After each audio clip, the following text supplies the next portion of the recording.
I'll just have you know that I personally poured out and shoveled this yard of concrete right here. Looks really good, doesn't it? At least it'll make a good driveway base. It was what was left over out of that truck right there. So we had about a yard extra, which is not bad at all when you're dealing with 94 yards. And yeah, we just, instead of wasting it, we just poured it out because we're going to need to make a driveway anyways. So here's a little bit of really good gravel.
Messing it up.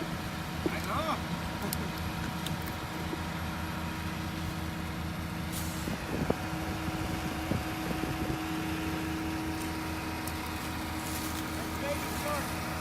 Baby shark? He's messing it up.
So you've been all the way around this thing. Now let me explain a little bit about what they're doing right now.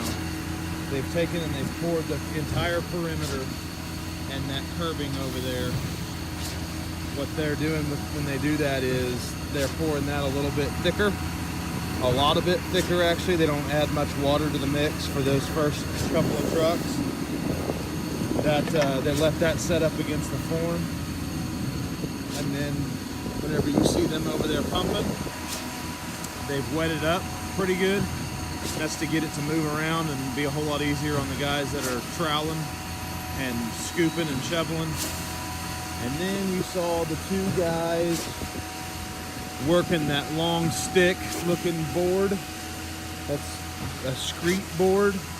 They're leveling everything up and they're finding the high spots and the low spots. If you'll notice, this guy right here in the red shirt, he's setting his end on the form board, which is the height in which this whole thing needs to be, and then they work off of that. And then they've got grade pins. If you can see right here, these cut off pieces sticking up in the air. They've got marks on those cut off pieces, which is where the level of the concrete needs to be poured to out in the middle of the field. They had a transom do that. So that's a little bit about what they're doing there. You can see here they've already poured their curbing. This is for the stall stem wall. And then that's what I was trying to explain.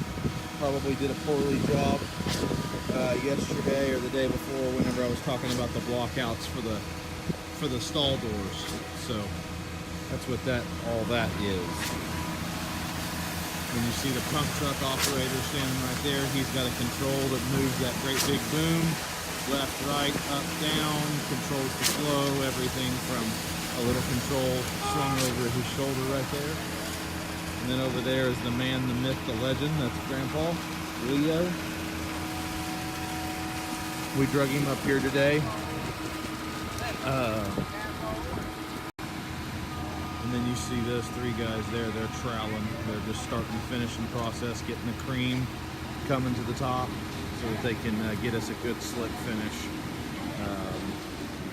They're gonna be here for probably 4 to 5 more hours once this thing gets pulled out, continuing to do that over and over and over, getting everything to the top and smoothing it out, getting us a slick finish. So that's a little bit of what we're going on. What you see done here is exactly 3 trucks. They are getting ready to start the 4th truck.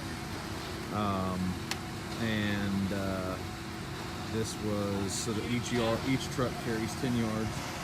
So we've poured out 30 yards here. We've got the perimeter done, and we've got with 3 trucks. We got the perimeter and not even half the not even half the floor. So.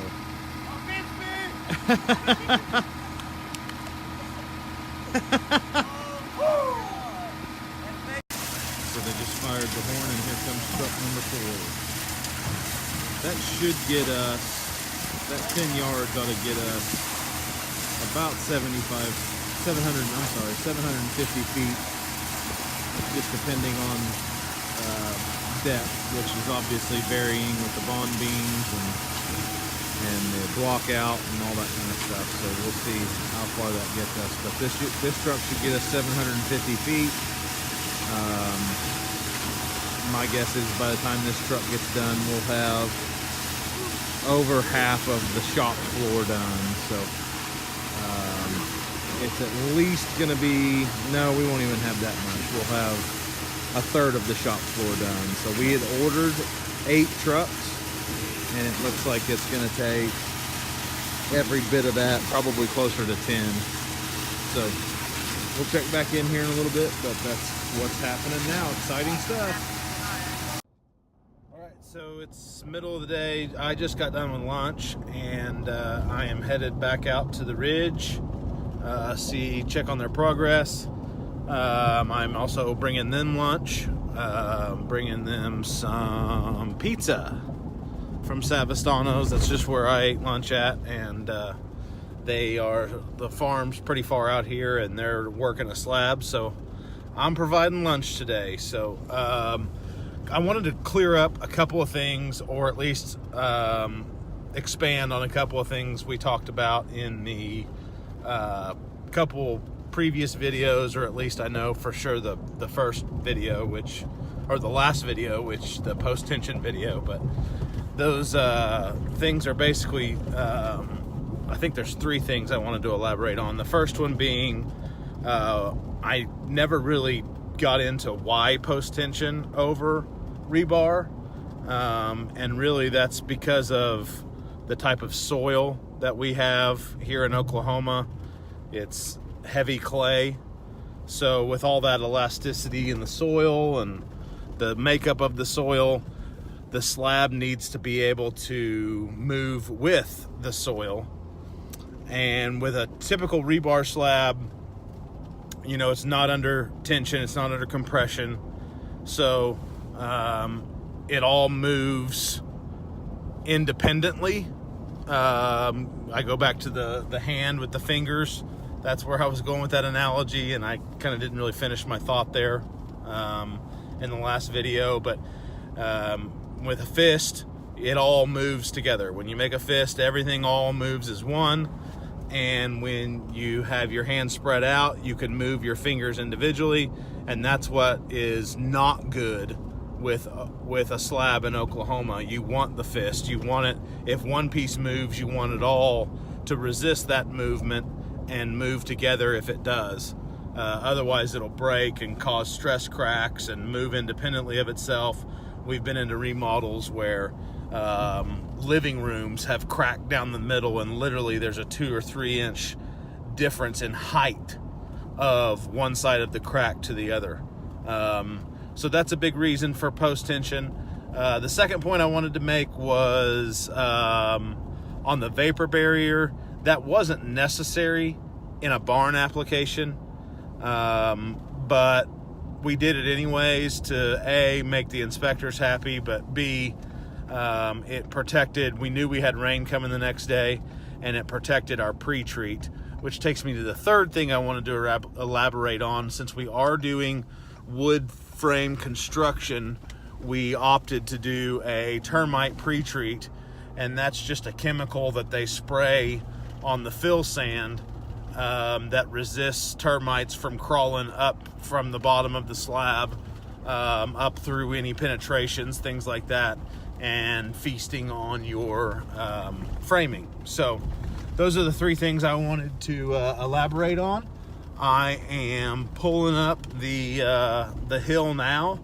Literally, I'm at the bottom of the hill getting ready to drive to the top. So once I get up there and get inside Blackberry Ridge, I will pick up with the video again.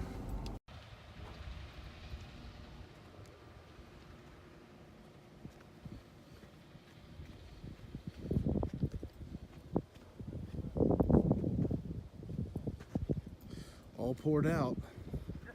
Just poured the last truck of 4 yards. So it took 94 total yards of concrete for this thing. So we were shy of the 100 we were thinking it might have been. And now it's just time to let it set up. They got the curbing done over here. So let me show you that.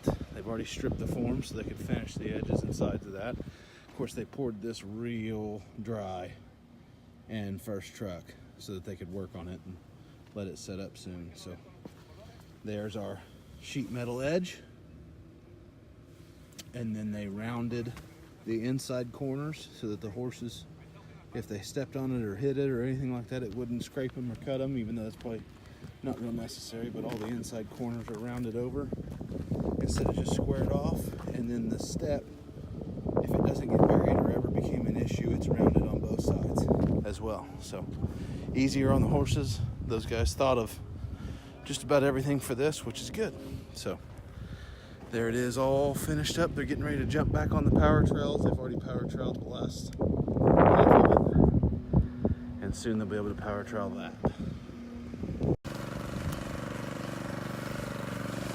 Here's Jonathan running the power trail. And they'll do this a lot. As you can see, this is the second or third time that they've already been over the spot where he's at. You can already see existing swirls, and he's doing it some more, and they'll just keep burning the top and burning the top and burning the top until it's slick.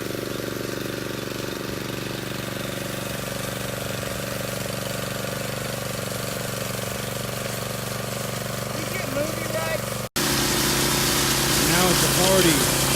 3 power trails going at once. It's a lot of flow.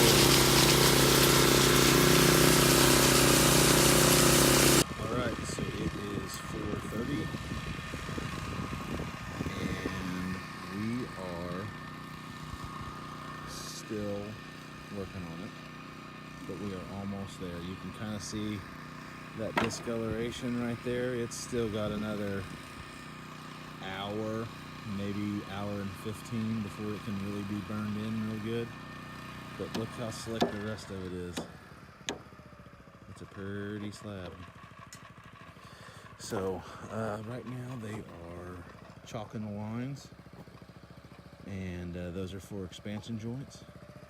And as you can see, they are over there working with the saw. So they're cutting the joints in today, and then we are gonna be done. So I'll check back in with you. All right, so here it is, finished project. It is 5:30, and the guys are just about to finish. So I'm gonna walk around and show you, and then I will, I'm gonna turn the camera around for first, and then we'll get out of here. All right, so here we are standing at the front. Right there is the main doorway entrance, and I'm not gonna walk right in the front door because that's still just a little wet. These things right there. So over here is the shop area. Looks a whole lot bigger once we have concrete now. I think it'll actually come over there to about probably right in there, and there'll be a doorway right there. And the shop will go all the way down to the plumbing line you see right there. Just to give you a closer look of the cables and the lip for the sheet metal. So as you can see, it'll go right down through there. So the guys already stripped most of the form boards. The concrete's still a little wet where they're working, so they're gonna come back and strip those. So they've stacked the form boards up off the ground under blocks so they don't get wet, which I like. They've dovetailed this back here for an entrance coming through to the back door. I showed you in a previous video, or just in a previous little clip, where they had popped some lines and were getting ready to do saw cuts. Well, the concrete was still a little too green. So it was chipping out a little bit. He didn't like the way that it looked. He wanted a much cleaner cut than that. So we stopped, and he'll come back in the next couple of days and cut those expansion joints. They don't have to be done right now. Well, they can just be done. It's easier while the concrete's green and curing out. So they'll be back in a couple of days. And then let's look down the side here at our stalls and our block outs. And then you've got our block out for our hydrant here. And this chalk line is pretty much right at our demising wall. Not devising wall, demising wall. Right, Pop? And so you come over here and you can see a little bit of discoloration right there. That's where the order back was. There's about 2 yards of concrete right there. And right here is where we went ahead and tagged the slab. If I can get my shadow out of it.